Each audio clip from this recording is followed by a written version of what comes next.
Hey, deserving listeners, a lot of you have been asking that I watch this show, Love After Lockup. I have no idea what it's about. Let's get to the show. My name is Dr. Kirk Honda. I'm a therapist and a professor. Let's see if anything of interest comes out of my face as I watch the show. I'm not interested in getting involved with someone who's going to be a train wreck for the next 25 years. So Lindsay has provided me with pictures from magazines of things that caught her eye for each room. Great. Now, have you thought about a budget for all of this? I'm open at this point. Anywhere between $1 and $1 million. So how's that? I came across Lindsay's profile on the internet. And I don't think it's really anything different than maybe Match.com or something, but they just happen to be in freaking prison. Interesting. So you meet people in prison who are looking to date people while they're in prison, and I'm guessing after they are released. And then this guy and this gal, and then this other woman is an inspector of some kind to make sure, like parole person, maybe a probation person. Let's continue watching. Decided to write her, got a response back, and our relationship took off from there. I moved from upstate New York to come to Mississippi. This is where Lindsay is from. So I came here to be with Lindsay, start a new life. So what does she... Wow. So he met her over the internet, and he was in New York and moved to Mississippi and bought a place so that when she comes out of prison, she can live in her home area. Wow, that's dedication. She do? Lindsay is being released from prison. Oh. Yeah. Okay, so that's not a probation person. This is what, like someone who, the landlord? Who is this person? Okay. And she is being released in 2 days. I've never met Lindsay in person, but I am very much in love with her, and I see marriage at this point. But no one in my family knows about my relationship with Lindsay.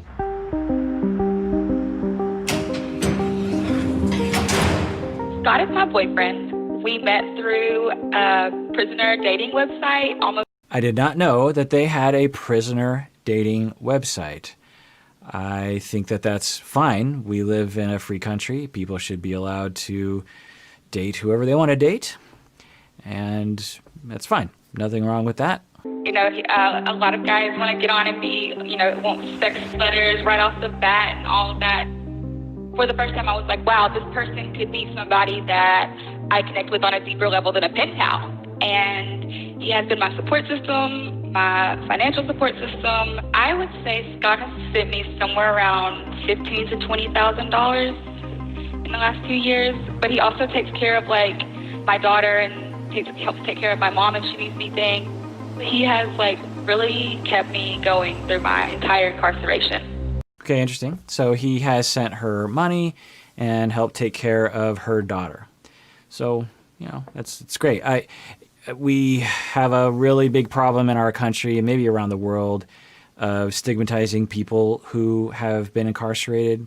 It just flashed it earlier in terms of what she was convicted of. It looked like, if I remember right, methamphetamine possession and firearm possession, which I have to say is not a huge crime, depending on what the circumstances were around that crime. A lot of people get addicted to meth, or they just like meth and they use it. And some people might have a firearm that they're not supposed to have. Now, it could be something more severe, like violence, threats, drug dealing, being a part of an organization that does larger violent crimes, who knows. But we have a problem with stigmatizing people that are in prison, and I guess that's what's interesting about this show, is that it shows us a side of society that will trigger a lot of feelings in us, and is a side of society we don't see very much of. A side of society I don't see that much of. I've treated people who have been incarcerated in the past, and I'm here to tell you they're human beings like anyone else. Can they be occasionally problematic, like a Ted Bundy sort of a person? Yeah, they exist as well. But there are plenty of people who are incarcerated who are they just fell in with the wrong crowd. They got caught in the wrong place. I bet you anything, a lot of you who are watching right now, during your college days, if you were caught in the wrong place at the wrong time, you might be in prison too. So sometimes people just have bad luck, or they have a problem with addiction, and that leads to the need to have methamphetamine on you all the time because you can't live without it. You have trauma that you are medicating for with your addiction. Maybe you get a firearm because as you are buying or maybe dealing on the side, you need that to protect yourself because that's the reality of that. If I was to take a guess, I would say that's her backstory. I don't know, but let's continue watching. So can I ask why Lindsay is in jail? Sure. She got caught selling drugs. Ah, it's free now. You can buy it. No, it was crystal meth. Okay. All right. Well, everybody makes a mistake. That's what I said, What is yeah. this? Oh, that's gorgeous. Lindsay is a single mother who struggled with being able to pay her bills. She was basically speeding.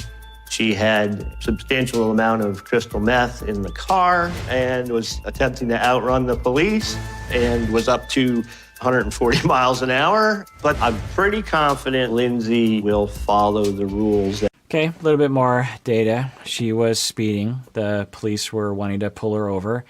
She realized that in her possession was a lot of crystal meth, and she tried to evade the police, and she was caught. And I'm guessing that due to the amount of crystal meth in her car and due to the high-speed chase and probably the firearm, they threw the book at her. So it's more data. I'm hoping they actually, in the show, actually go into her history, why she got hooked on meth to begin with. I'm guessing trauma is usually the reason. When we're traumatized in life, we have ongoing spikes of distress, meaning that you're traumatized, you're abandoned or abused in some way, usually early in life, and then you're 20 years old and someone gets angry at you, and that reminds you of the abuse that you went through, or someone sexually assaults you, and that reminds you and traumatizes you in the moment, but also reminds you of bigger traumas in your past. You have a spike in distress, very sudden, and it sustains over time, and you're just rattled. If you've ever been in that kind of situation, you know how that feels. Well, imagine being that way times 100 all day, every day for 3 weeks straight. You're going to look for any old way to feel okay, or at least numb the feelings. And the fastest way to do that, one of the most effective ways to do that in the moment, is through substances. Alcohol, crystal meth, cocaine, heroin, Percocet, these kinds of things. Marijuana, kind of. Usually people need something stronger than that, like alcohol. And you suddenly feel okay. You can go to sleep at night. But then you wake up the next day, you got to use again. And then it just becomes a cycle. And then your tolerance goes up. You need more to get by. You need to get money to feed that habit. You start to not be such a great mother. Now you got to come up with a lot of money real quick. Well, one of the easiest ways is to start dealing, because now you're making a lot of money during the day and you can skim off the top for your own supply. So that's often what happens to people. Now, in our country, we just throw people like this in prison, which I don't think is the answer. Now, if someone's violent, someone shoots someone, someone stabs someone, someone threatens someone, someone stalks someone, someone controls someone's life, I think that, in my mind, prison might be okay. But these kinds of situations in other societies and in the United States, we actually do this at times. We send people to programs that try to help them recover from their traumas, help them gain sobriety, because people like this, they usually want to be sober, and they always want to get over their traumas.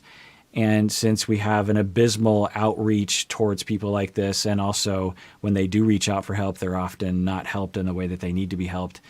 And so they don't know where else to go. And so if they're given the proper treatment for both their mental health, their trauma is usually, and their sobriety support, then they usually do well. There might be some bumps in the road, but that's what they want. People want to be sober or relatively functional and relatively sober. They don't want to deal drugs and put themselves in danger, put their children in danger. So if we need to be doing more of that. Now, what sometimes is done is you're sent to prison for a while, and then afterwards there will be aftercare services that will help people get back on their feet, help them to stay sober, that kind of stuff. Maybe they'll show that on this show as well. That she needs to follow to stay out of prison. What's a high energy color? Reds and yellows and greens. Oh, she's an interior decorator. At first I thought she was the parole person because, life after lockup. And then I thought she was the landlord. Now, of course, all of you have been yelling at me. She's the interior decorator. Why would he be showing a bunch of pictures of furniture to her? I can't explain why. I'm stupid. I am not going to be nervous with having sex with Lindsay. I think Lindsay's incredibly sexy. All you 50-year-old guys out there, you can be jealous as you want. So what's your ballpark on what you think it's going to cost? Well, I want to say you about right at maybe 50,000. Okay. She's so young. I think that he could be a sugar daddy, but who knows? My thoughts exactly. Could be a sugar daddy, but who knows? Okay, so I'm going to freeze on this right here. We have Maurice and Jessica. Maurice is 26, Jessica's 23. Jessica is a marketing consultant. Maurice was convicted of burglary in the first degree and spent 7 years in prison. Okay, good. Let's continue watching. He's in prison. Right now, he's serving a 7-year prison sentence for first-degree burglary. I never thought I'd ever be with someone that was in prison, but Maurice is definitely my dream guy. He's got everything I always wanted. Tall, handsome, funny. He's just like a real man. And we've been together for 4.5 years. Okay, little data there. They've been together for 4.5 years. While he's in prison, it looks like they actually have seen each other in person. So let's continue watching. Compton is a rough area, and I believe he was about 12 or 13 when he was in the gang. But I know Maurice has changed since he's been in prison. He's just grown up and matured, and he has a 9-year-old daughter that needs him. So he knows he has to be good. What was wrong with the stockbroker from New York? Oh, God. When it all comes down to it, you got to be careful. You really don't know this guy like you think you do. And he's been around some rough customers. Okay, so the parents are worried, which, makes sense. You're going to worry about your daughter. You have to wonder what kind of prejudices are present in that situation. But if I was the dad, I don't know what I would feel, but I might say something like, look, daughter of mine, I love you and I worry about you just like I worry about both of my daughters. And I'm wondering what's going to happen with you and this guy. I really hope things work out, but I'm worried because you don't really know what it's like to be with him because he's been in prison this whole time. So maybe when he comes out, give it some time before you get married and have kids. Usually it takes a while for people to date, takes a couple years, 2 or 3 years. Then you really know if you're compatible, then you get married, then you have kids. So, go for it. He comes out, see if you guys are compatible, but let's not rush things. That's maybe what I would say. What do you do when you fall in love with somebody, Yeah. You never expect to fall in love with someone in prison. People think that we're supporting Jessica on the decision she made, and that's not true at all. He was in prison for a reason. I'm not going to let anybody hurt my daughter. Now, it does raise a question that was similar to 90 Day Fiancé when we wonder, a question mark, as to what is it about these people that compels them to date someone overseas?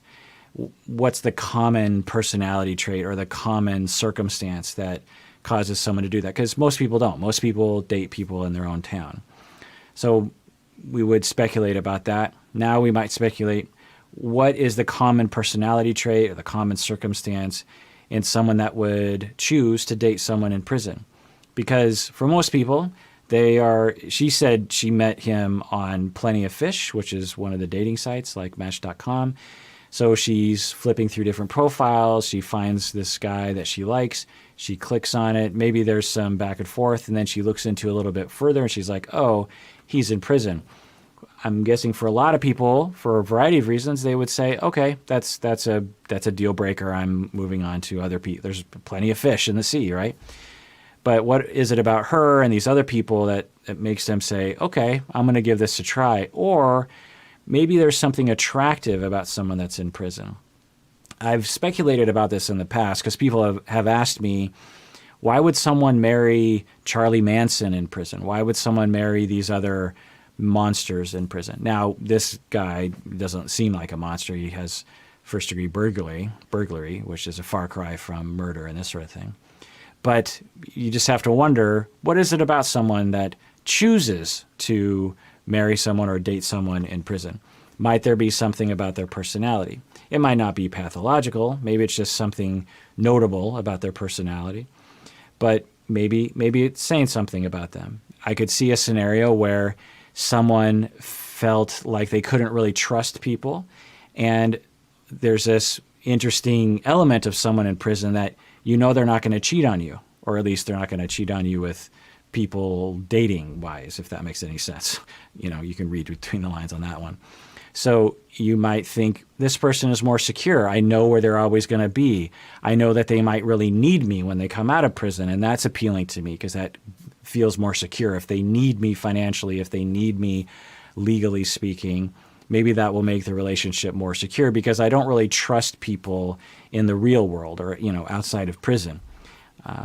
Who knows? But it's just one of those question marks that will, you know, evaluate as time goes on. This is not exactly what we envisioned when you were born. When you have two daughters, you envision them marrying better than us, and didn't quite work out that way.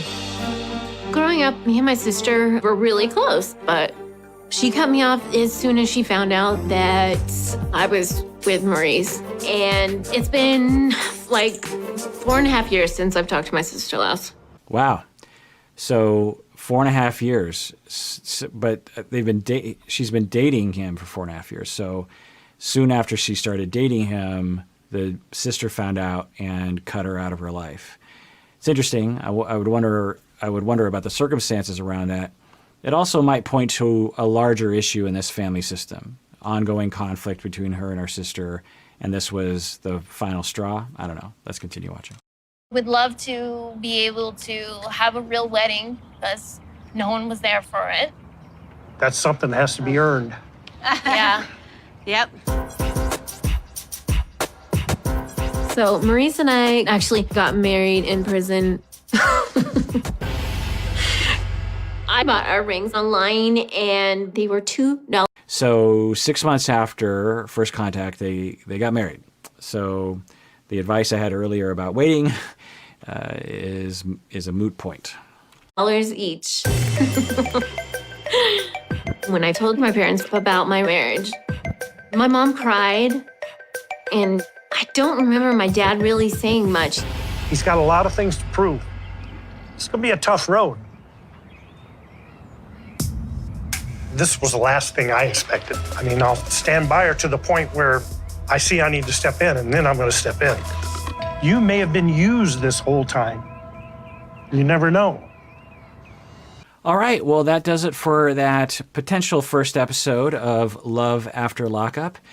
If the response is good, then I'll do more of these. So you want to subscribe below, hit the bell below, like below, comment below. Let me know what you think of me doing this. You can always go to the Contact Us page on the website. There should be a link below if you ever want to email me. And also, if you could become a patron of the podcast, that would be great as well. I get a little email every time someone becomes a patron, and it warms my heart that y'all think that this podcast is worth it to become a patron. It's really, really nice of you.